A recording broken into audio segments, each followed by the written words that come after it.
Sa gitna ng mabilis na pagbabago sa mundo, nananatili ang ating misyon, ang ibahagi ang mensahe ng hindi nagmamaliw na pag-ibig ni Hesukristo para sa lahat.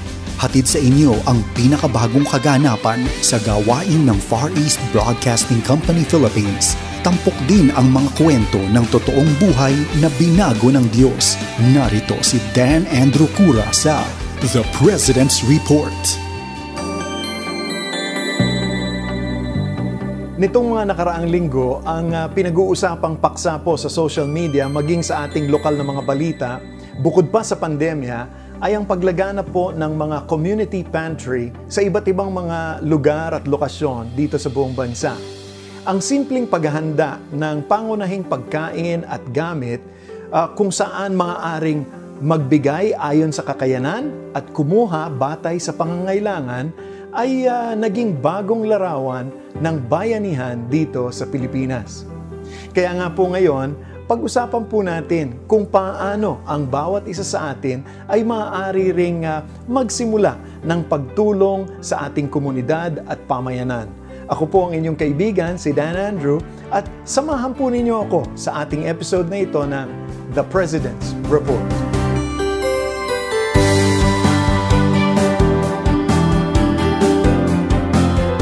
Nakatutuwang isipin kung paanong ang isang mabuting gawa ay nakapaghikayat ng mas marami pang mga tao upang tumulong sa kani-kanilang mga pamayanan.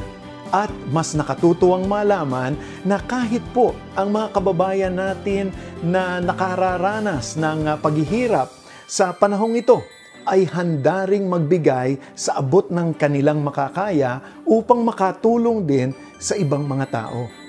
Narito po ang isang patotoo na ibinahagi sa atin sa pamamagitan ng liham ng isa sa mga tagapakinig ng 1062 DXKI sa Coronadal, South Cotabato.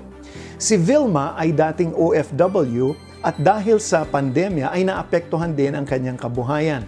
Ngunit hindi ito naging hadlang para umabot at tumugon sa pangangailangan ng kanyang komunidad. Pakinggan po natin ang kanyang kwento. Maganda po ito. Ang kwento ni Vilma Argal. Nakilala ko si Hesukristo nang magtrabaho ako sa Hong Kong bilang isang kasambahay noong 1993. Noong 2015, umuwi ako dito sa Pilipinas upang magbakasyon. Ngunit naging mahirap nang makabalik sa ibang bansa dahil sa napakaraming mga requirements at protocol na dapat sundin. Sa panahong ito ng pandemya kung saan apektado ang lahat ng mga lockdown, napansin ko ang lumalalang pag-uugali at asal ng mga bata sa aming pamayanan.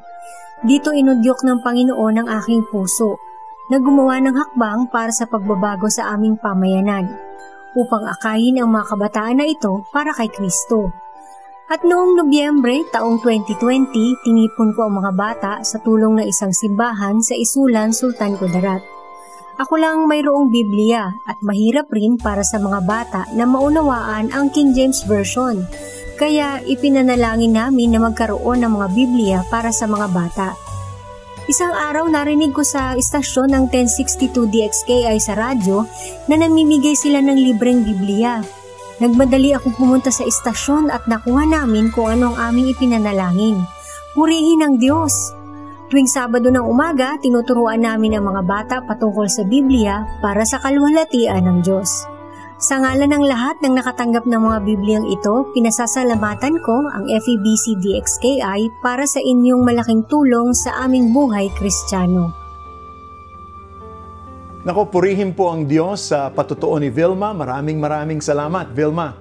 Tunay nga na ang banal na Espiritu ang nagbibigay ng kapangyarihan upang makapaglingkod sa Panginoon sa pamamagitan ng ating paglilingkod sa ibang tao.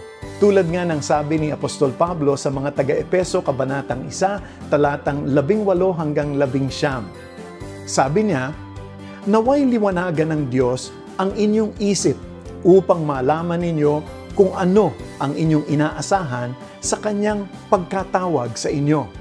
Kung gaano kasagana ang pagpapalang inilaan niya para sa Kanyang mga banal, at kung ano ang di masukat na kapangyarihang kaloob niya sa atin na mga nananalig sa Kanya.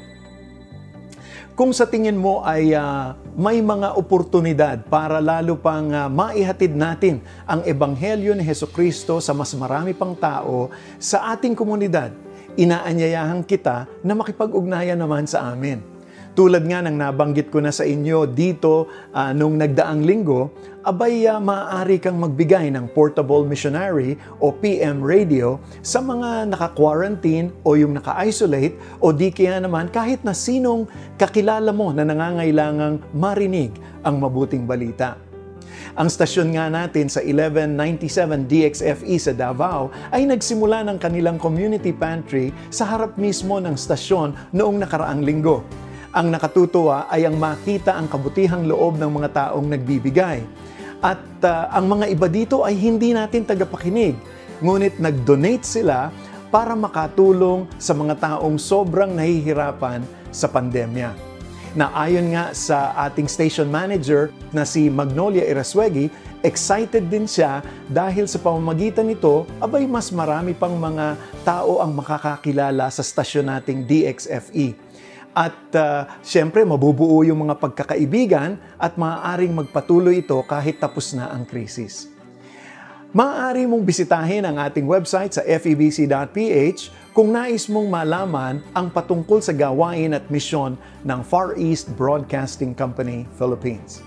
Na bago po tayo magtapos, nais ko po kayong hikayati na ipanalangin din po natin ang bansang India na nagtala po ng pinakamataas na mga kaso ng COVID-19 noong nakaraang linggo. Ipanalangin natin ang kagalingan ng mga nagdurusa sa sakit na ito. Naway bigyan na tayo ng Panginoon ng mga medical frontliners sa India na may tamang kaalaman, kalakasan at proteksyon upang mapagpatuloy nila ang pagbibigay ng serbisyo, lalong-lalo na sa kakulangan ng matinding sitwasyon ngayon sa kanilang mga ospital.